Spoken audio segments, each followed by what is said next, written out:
श्री अष्टावक्र महागीता के अगले भाग को प्रारंभ करते हैं। मुनि अष्टावक्र राजा जनक से आगे कहते हैं, कृत्वा मूर्ति परिज्ञानम चैतन्यस्य न किम गुरु निर्वेद समता युक्त्वा यस्तारयति संस्रुते। जो उपेक्षा, समता और युक्ति द्वारा चैतन्य के सच्चे स्वरूप को जानकर संसार में अपने को तारता है, क्या वह गुरु नहीं है?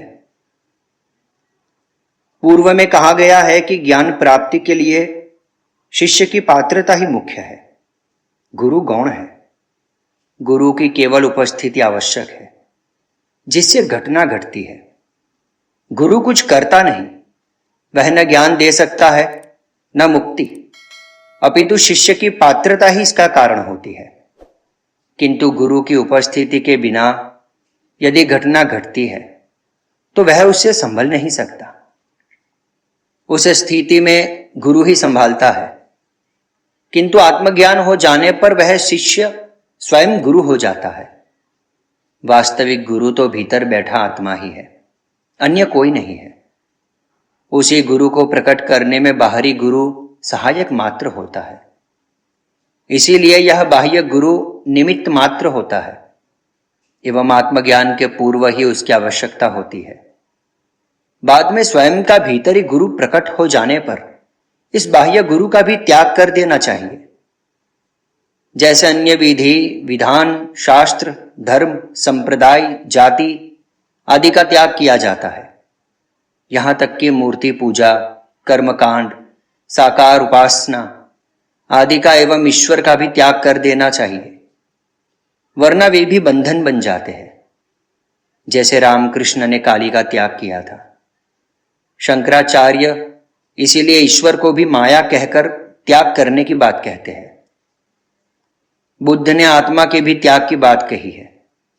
इसी प्रकार स्वयं का गुरु प्राप्त होने पर इस बाह्य गुरु का भी त्याग आवश्यक है, वरना जो गुरु मुक्त कराता है वही बाद में बंधन बन जाता है। आत्मा ही हमारा सच्चा गुरु है। बुद्ध इसीलिए कहते हैं, अपना प्रकाश स्वयं बनो, अपदीपो भव। दूसरों के दीपक से काम नहीं चलेगा। मुनि अष्टावक्र कहते हैं कि जो किसी भी विधि से, चाहे वह उपेक्षा की हो अथवा समता की, चाहे इन संसारी द्वंद्वों की उपेक्षा कर दी जाए अथवा इनको समान मान लिया जाए। कृष्ण ने समता की बात कही है, सुख दुखे समे कृत्वा लाभा लाभो जया जयो। सुख दुख, लाभ हानि एवं जय पराजय को समान मानकर अथवा किसी अन्य युक्ति से जिसने अपने चैतन्य स्वरूप को जान लिया है, वही अपने को संसार से तार लेता है एवं ऐसा ज्ञानी स्वयं ही गुरु है। फिर उसे अन्य गुरु की आवश्यकता नहीं है। जैसे किनारे लगने पर नाव का त्याग किया जाता है, इसका यह अर्थ कदापि नहीं है कि आत्मज्ञान के पहले भी गुरु नहीं होना चाहिए, किंतु वह गुरु भी आत्मज्ञानी ही हो सकता है। अन्य कोई न गुरु हो सकता है, न दूसरे को मार्ग दिखा सकता है। अज्ञानी उपगुरु तो हो सकता है, शिक्षक भी हो सकता है, किंतु वह गुरु नहीं कहला सकता। मुनि अष्टावक्र आगे कहते हैं, पश्य भूत विकारास्त्वम भूतमात्रान यथार्थतः तत्क्षणाद बंध निर्मुक्तः स्वरूपस्थो भविष्यसि। जब भूत विकारों को यानी देह, इंद्रिय आदि तो यथार्थतः भूत मात्र देखेगा, उसी क्षण बंध से मुक्त होकर अपने स्वरूप में स्थित हो जाएगा। मनुष्य का वास्तविक स्वरूप चैतन्य आत्मा है। यह भूत सृष्टि उसका विकार मात्र है, उसका विकृत स्वरूप है। मनुष्य की जैसी दृष्टि होती है वैसे ही यह सृष्टि दिखाई देती है। ज्ञान के अभाव में यह सत्य एवं आकर्षक प्रतीत होती है। इसका कारण है हमारी इच्छाएं, वासनाएं। हमारे हित इससे जुड़े हैं, इसीलिए इसका यही स्वरूप हमें दिखाई नहीं देता। हम उसकी उपयोगिता को दृष्टि में रखकर देखते हैं। जो हमारे लिए उपयोगी है, हमारी इच्छाओं और वासनाओं को पूरा करती है, जिससे हमारा हित होता है, उसे हम श्रेष्ठ समझते हैं। और दूसरों को व्यर्थ। इसीलिए हमारी स्त्री, हमारे बच्चे, हमारा घर, हमारा खेत आदि के साथ हमारे स्वार्थ और वासनाएं, कामनाएं, अपेक्षाएं जुड़ी होने से हमें जितने अच्छे लगते हैं उतने दूसरे नहीं, किंतु यह उनका वास्तविक स्वरूप नहीं है। यह उन पर हमारे मन का ही प्रक्षेपण है। अन्यथा व्यक्ति व्यक्ति में, वस्तु वस्तु में भेद नहीं है। मुनि अष्टावक्र कहते हैं कि संसार में यह समस्त भूत, सृष्टि, इंद्रिय, देह आदि उस चैतन्य आत्मा का विकार है। इसे तू चैतन्य से भिन्न भूत मात्र देखेगा, उसी क्षण तू बंधन से मुक्त होकर अपने स्वरूप में स्थित हो जाएगा। वासना के कारण यह सृष्टि भूत मात्र ना दिखाई देकर अन्य प्रकार की दिखाई दे रही है। यही बंधन है। अतः इस बंधन मुक्ति के लिए केवल दृष्टि परिवर्तन करना है। वस्तु को अपने स्वरूप में देखना ही ज्ञान है। मुनि अष्टावक्र आगे कहते हैं, वासना एवं संसार इति सर्वा विमुच्यताः ततत्यागो वासना त्यागात् स्थितिरध्य यथा तथा। वासना ही संसार है, इसीलिए इन सब वासनाओं का त्याग कर। वासना के त्याग से ही संसार का त्याग है। अब जहां चाहे वहां रह। इसी को स्पष्ट करते हुए अष्टावक्र कहते हैं कि यह संसार भूत मात्र है, किंतु हमारी वासना के कारण ही यह हमें सत्य दिखाई देता है, अन्यथा है मिथ्या, सारहीन। इसीलिए वासना ही संसार है एवं वासनाओं के त्याग से ही संसार त्याग हो जाएगा। संसार तो जैसा है वैसा ही रहेगा, किंतु तू इससे मुक्त हो जाएगा। वासना के कारण ही यह संसार तेरा बंधन है। इसने तुझे बांधा नहीं है, अपनी वासना के कारण तू खुद ही इससे बंध गया है। अपनी वासना पूर्ति हेतु तथा अनेकों प्रकार की अपेक्षाओं के कारण ही तू स्त्री, पुत्र, घर गृहस्थी, परिवार, समाज आदि से बंधा है। जिस क्षण वासना एवं अपेक्षाओं का त्याग कर दिया, उसी क्षण तू मुक्त ही है। तुझे मुक्त होने के लिए कहीं घर छोड़कर जंगल भागना नहीं पड़ेगा। पत्नी, बच्चे, परिवार, समाज आदि कुछ भी छोड़ना नहीं पड़ेगा। वासना यदि छूट गई तो फिर तू जहां चाहे वहां रहे। वासना के रहते तू हिमालय की गुफा में जाकर रहेगा तो भी संसार में ही है, वहां भी मुक्त नहीं है। मुनि अष्टावक्र सभी प्रकार की वासना की बात कर रहे हैं, चाहे वह लोक वासना हो या शास्त्र वासना अथवा शरीर वासना। शरीर एवं शास्त्र वासना का भी त्याग करने से आत्मज्ञान हो जाता है, किंतु अंत में आत्मा, ईश्वर आदि के भी त्याग से ही मुक्ति होती है। यह शुद्ध वासना या अहंकार है, जिसके मुक्त होने से ही परम मुक्ति या निर्वाण है। इसीलिए बुद्ध ने आत्मा को भी असत्य कहा है, यह परम नहीं है। यहां अष्टावक्र गीता का 9वां प्रकरण समाप्त होता है। 10वें प्रकरण का प्रारंभ करते हैं। मुनि अष्टावक्र जनक से आगे कहते हैं, विहाय वैरिणम काम अर्थम चानर्थ संकलम धर्म अप्यम तयोर हेतुम सर्वत्र अनादरम कुरु। मुनि अष्टावक्र जी आगे कहते हैं, वैर स्वरूप काम को और अनर्थ से भरे अर्थ को त्याग कर और दोनों के कारण रूप धर्म को भी छोड़कर तू सबकी उपेक्षा कर। 9वें प्रकरण में अष्टावक्र ने कहा है कि यह संसार द्वंद्वात्मक है, जिसमें शांति है ही नहीं। अतः इसकी उपेक्षा करने से ही शांति प्राप्त हो सकती है। वासना का त्याग ही उसके प्रति उपेक्षा है। इस प्रकरण में अष्टावक्र कहते हैं कि मोक्ष प्राप्ति में काम दुश्मन के समान है। जहां काम अर्थात कामना है, वहीं संसार है, तथा अर्थ अथवा धन संपत्ति तो अनर्थ का कारण है ही। संसार के सारे अनर्थों के मूल में कामना और अर्थ ही है। इन दोनों की उपेक्षा से ही मोक्ष का मार्ग प्रशस्त होता है। यहां पर भी अष्टावक्र इन्हें छोड़ने की बात न कहकर उनके उपेक्षा की बात कहते हैं कि ना ये प्रशंसनीय है न निंदनीय, बल्कि उपेक्षा के योग्य है।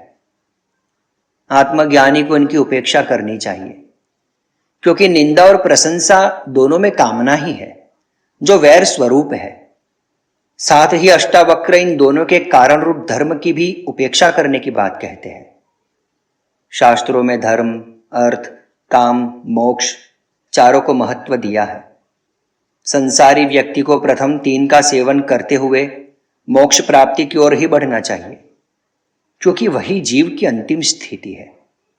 किंतु मोक्ष प्राप्ति से ध्यान को हटाकर बाकी तीन का सेवन करते रहना ही भोगवादी दृष्टि है, एवं मोक्ष का ध्यान रखकर इनका सेवन करना धर्म सम्मत माना गया है। मुनि अष्टावक्र आत्मज्ञानी जनक को मोक्ष प्राप्ति हेतु काम तथा अर्थ के साथ ऐसे ही धर्म की भी उपेक्षा करने को कहते हैं, क्योंकि ऐसा धर्म भी धर्म नहीं है, यह भी बंधन का कारण है, यह भी साधना मात्र था। सिद्धि मिलने पर सभी साधन छोड़ देने चाहिए, तभी होती है परम स्वतंत्रता, परम मुक्ति। मुनि अष्टावक्र आगे कहते हैं, स्वप्नेन्द्र जालवत पश्य दिनानि त्रीणि पज्यवा मित्र क्षेत्र धनागार दार दायादि संपदः। मित्र, खेत, धन, मकान, स्त्री, भाई आदि संपदा को तो स्वप्न और इंद्रजाल के समान देख, जो 3 या 5 दिन ही टिकते हैं। भारतीय धर्म संसार विरोधी कभी नहीं रहा। उसने कभी भी नहीं कहा कि संसार मिथ्या है, झूठा है, नरक है, माया है, इसमें दुख ही दुख है, सुख इसमें है ही नहीं। ये स्त्री, पुत्र, धन, मकान, मित्र, सगे संबंधी आदि सभी नरक में ले जाने वाले हैं।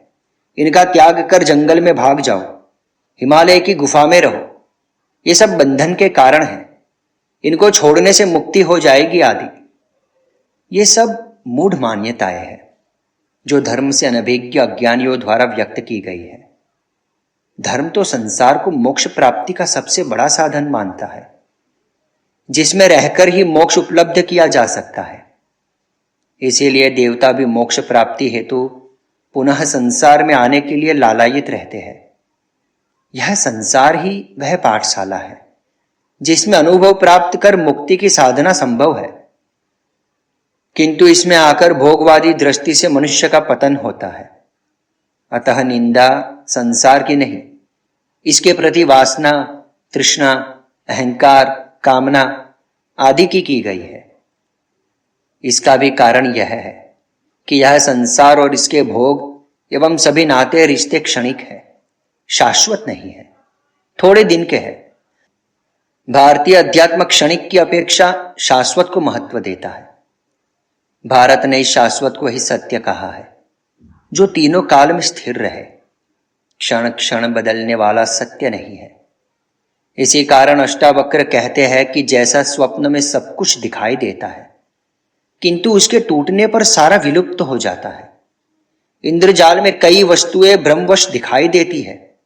इसी प्रकार मोक्ष की इच्छा करने वाले को इस संसार को स्वप्नवत एवं इंद्रजाल के समान मानना चाहिए, क्योंकि ये मित्र, खेत, धन, मकान, स्त्री, भाई आदि समस्त संप्रदाय थोड़े समय के लिए सत्य है। ये शाश्वत नहीं है कि हर जन्म में तुम्हारे साथ रहेगी ही। मृत्यु पर स्वप्न की भांति सारा दृश्य बदल जाएगा। अगले जन्म में फिर सब नए संबंधी होंगे, नए रिश्ते होंगे। इस प्रकार अनेक जन्मों में अनेक रिश्ते बनेंगे और मिटेंगे। इनमें तुम्हारा साथ देने वाला कोई भी नहीं है, न तुम किसी का साथ दे सकोगे। ये सब 3 या 5 दिन ही टिकेंगे, यानी क्षण भंगुर है। अतः ज्ञानी को मोक्ष प्राप्ति हेतु इन सब की उपेक्षा करनी चाहिए। मुनि अष्टावक्र भी इन्हें छोड़कर भागने की मूर्खतापूर्ण बात नहीं कहते हैं। वे कहते हैं कि इस तथ्य का बोध हो जाना पर्याप्त है। इस बोध से ही आत्मक्रांति हो जाएगी। बिना बोध के संसार छोड़ने से कुछ नहीं होगा। उनका सारा उपदेश बोध का ही है। मुनि अष्टावक्र आगे कहते हैं, यत्र यत्र भवेत् तृष्णा संसारम विद्वि तत्र वे प्रौद वैराग्यमाश्रित्य विततृष्णः सुखी भवः। जहां जहां तृष्णा हो वहां वहां ही संसार जान, प्रौढ़ वैराग्य को आश्रय करके वीत तृष्णा होकर सुखी हो। मुनि अष्टावक्र कहते हैं कि मनुष्य अपना संसार स्वयं बनाता है। मनुष्य की तृष्णा ही उसका संसार है। परमात्मा ने मनुष्य को बहुत कुछ दिया है। आत्मा एवं शरीर जैसी बहुमूल्य वस्तु उसे दे दी है, किंतु इस आत्मा के अज्ञान से वह भिखारी की तरह संसार के विषयों की चाह करता है। उनको प्राप्त करने की अंधी दौड़ में पड़ जाता है, जिससे वह निरंतर दुखी होता जाता है। वह प्राप्त पदार्थों से अधिक प्राप्त करने की इच्छा करता है और अप्राप्त की प्राप्ति की इच्छा में वह निरंतर दौड़ धूप करता रहता है। उसकी यह तृष्णा कभी शांत नहीं होती, जिससे वह संसार में सुख दुखों का अनुभव करता है। मुनि अष्टावक्र कहते हैं कि जहां जहां तृष्णा है वहां वहां ही संसार जान। यदि मनुष्य की तृष्णा शांत हो जाए, यदि उसे जितना प्राप्त है उसी में संतुष्ट हो जाए, तो वह सुखी हो सकता है। इसी को अष्टावक्र वित तृष्णा कहते हैं। इस वित तृष्णा की उपलब्धि प्रौढ़ वैराग्य को आश्रय करके स्थित होने को कहते हैं, जिससे वह सुखी हो सकता है। इस प्रकार अष्टावक्र गीता का यह भाग यहीं संपूर्णता को प्राप्त होता है। शेष अगले अंक में।